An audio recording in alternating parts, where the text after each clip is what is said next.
The line had slowly come to a halt. Stretching around the inside of the church were hundreds of people who had come to this holy place of worship to pay their respects to the life of a 16-year-old young man. Outside on the street corner, this cold, crisp autumn day in Chicago, were a group of Muslims from the nation conversing about the deteriorating conditions in the south side of this windy city. Inside this old, run-down, yet beautiful cathedral, I sat 10 rows back, watching old people, young people, families, wheelchair-bound seniors, crying babies come and go. Stop for a moment, some would cross themselves, and others were unable to even look. But all at some point moved on. But then the line stopped. Someone wasn't able to move on.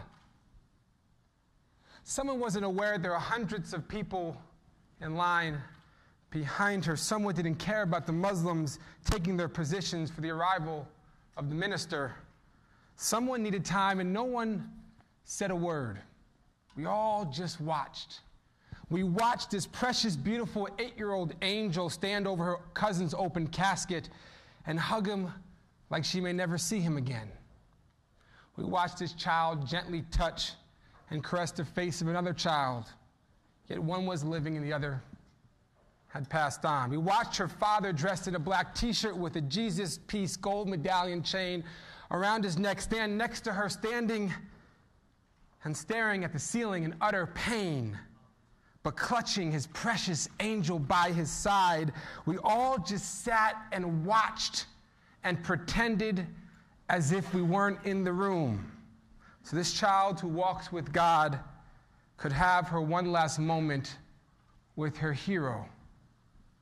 She kissed him on the forehead and she clutched her daddy as tight as she knew how and slowly walked down the aisle with tears streaming down her swollen face. I turned to witness her powerful exit. The young man's entire family was standing at the front doors of this congressional hall of God, awaiting their entrance. We rose to our feet. And with deep respect for the pain and suffering, we stood motionless as they walked down the center aisle, led by some of the most powerful men and women of faith in our land. And now, as the mother of this 16-year-old young man had told me on the phone on Wednesday, she could put her baby to rest.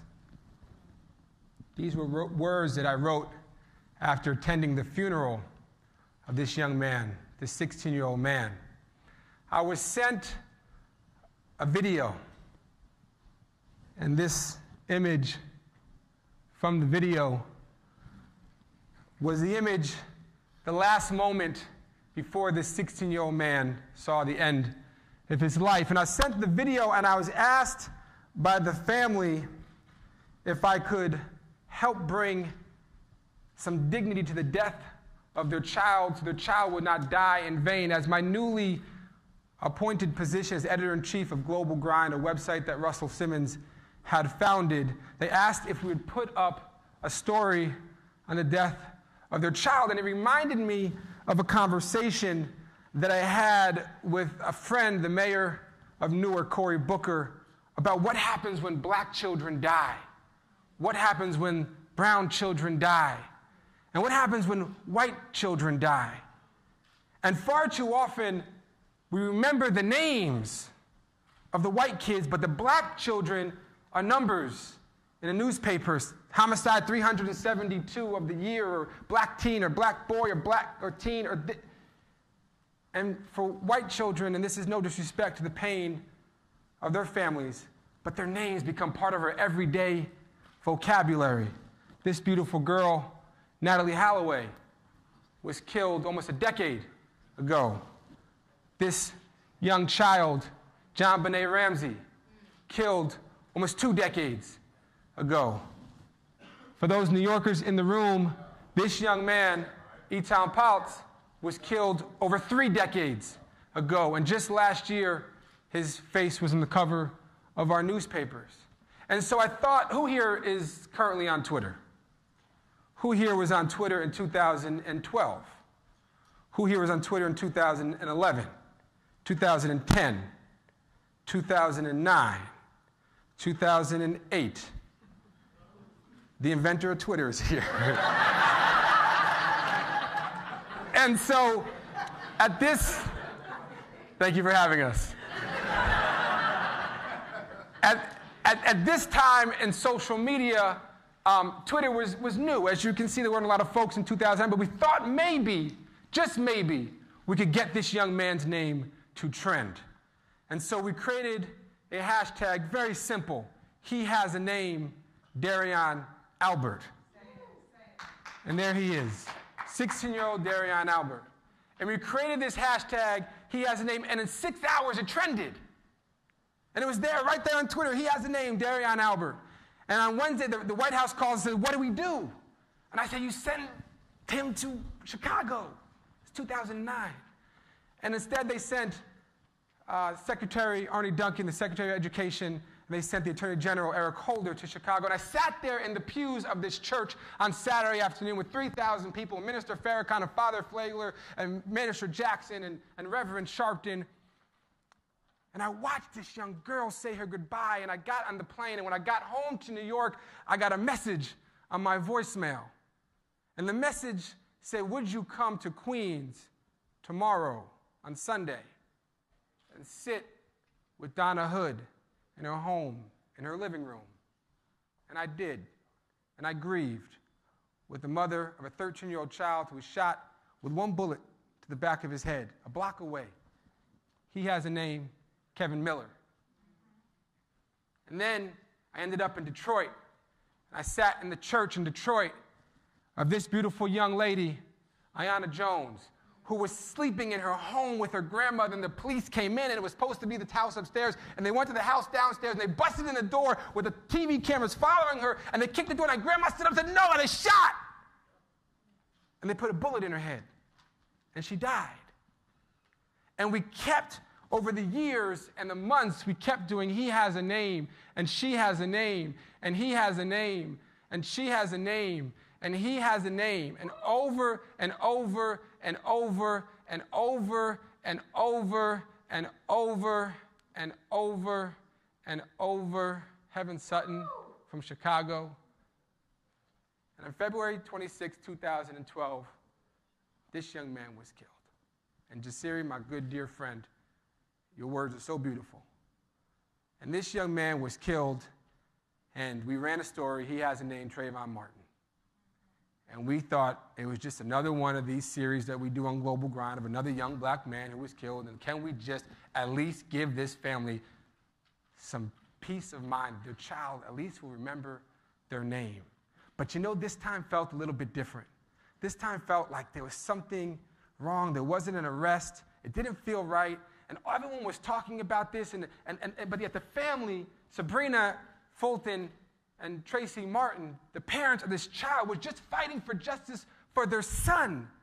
And we on the outside were just trying to get in the game and have a conversation and get this man arrested. And the conversation was much deeper than we had had before. And I wrote an article saying, dear white people, you will never look suspicious like Trayvon Martin. So I felt as a white person, I wanted to get in the game, and this is how I got in the game. And this conversation is about race and what you could wear and hoodies and what as a white person I could wear with a hoodie and not be stopped. And this notion of the talk that so many parents in this room have had with their children, but I never had that talk. And perception of young black men. But what was happening with the parents is they were fighting for dignity, and that was what he has a name and she has a name was all about. They have families, they have parents, he has a brother, he has a grandmother and a grandfather. And for the first time, what felt different in this horrific tragedy, for the first time what felt different was that there was some humanity to his death. It wasn't just a number in a newspaper. It wasn't just a statistic in a police log. And so, when this young man was killed, Jordan Davis, he wasn't just a young man who was killed because he turned the music up too loud. He was a young man who was a child of Ron Davis and Lucy McBath. And Lucy is with us this evening.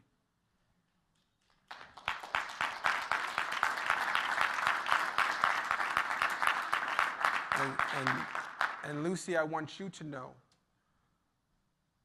that we know your son, and we love your son, and we are not going to stop fighting for your son.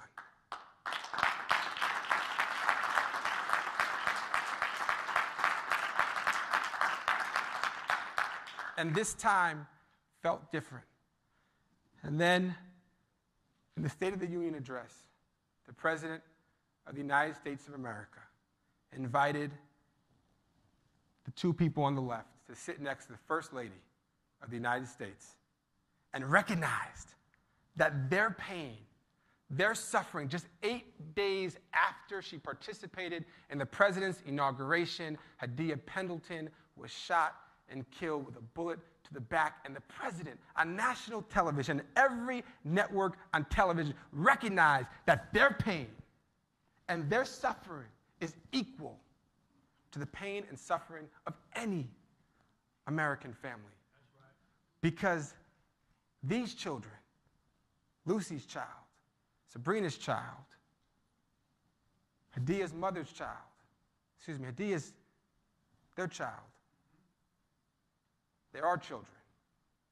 And so, if we can just do the least, at least let us remember their names. That's the least we can do. But in the memory of Hadiyah and Jordan and Trayvon and Darion and Ayanna and Heaven and Ramarley and Oscar, in the memory of these American children, let us fight with every ounce of energy we have. Let us scrape with every tooth and nail that is in our body. Let us fight not just for their humanity and their dignity in their death, but let us fight for every child's humanity and dignity in their life. Thank you so much.